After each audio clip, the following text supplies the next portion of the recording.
গৌৰৱ, বকুল গছৰ ফুলবোৰৰ কি যে অপূৰ্ব গুণ ন? মাটিত সৰি পৰাৰ আগতেই তেওঁলোকক সাবটি লৈ নিজেই সজীৱ হৈ থাকে।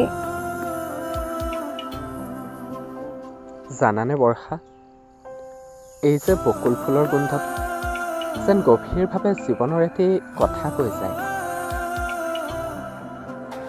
কিন্তু সকলো আৰম্ভণি কি সফলতাৰে শেষ হয় গৌৰৱ? জীৱনটোত বহু মানুহৰ সপোন হৈয়ে ৰৈ যায়।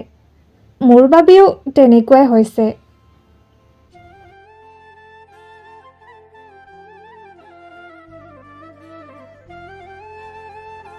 আকাশখনলৈ চোৱাচোন বৰ্ষা, বতাহ ছাতি উৰুৱাই নিব পৰা সৰু সৰু মেঘবোৰেও নিজৰ ঠাইতেই মিহলি হৈ ৰঙা সূৰ্যটোৰ সৈতে মিলি যায়।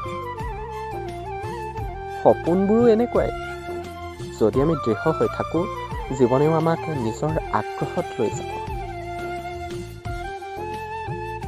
তুমি সদায় এনেকুৱা সাহসিক কথা কৈ মোক অনুপ্ৰাণিত কৰা গৌৰৱ। কিন্তু মোৰ মনলৈ সদায় এজন মানুহৰ কথাই আহে। কিয় এনেকুৱা হয় সেয়া নাজানো। মানুহৰ জীৱনত কেতিয়াবা আনৰ অৱস্থান এৰুৱাই গৈ থকাৰ প্ৰয়োজন হয়। সপোন পূৰ্ণ কৰিবলৈ সাহস লাগে বৰ্ষা।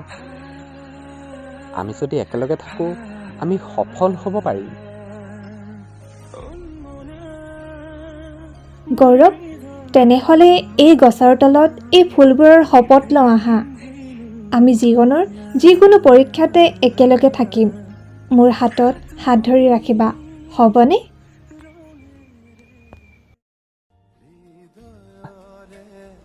বকুল ফুল যেতিয়া নিজেই খহে, সি নতুন জীৱনৰ প্ৰতিশ্ৰুতি দিয়ে। আমি আমাৰ সপোনবোৰ সেয়াই হ'বলৈ দিম।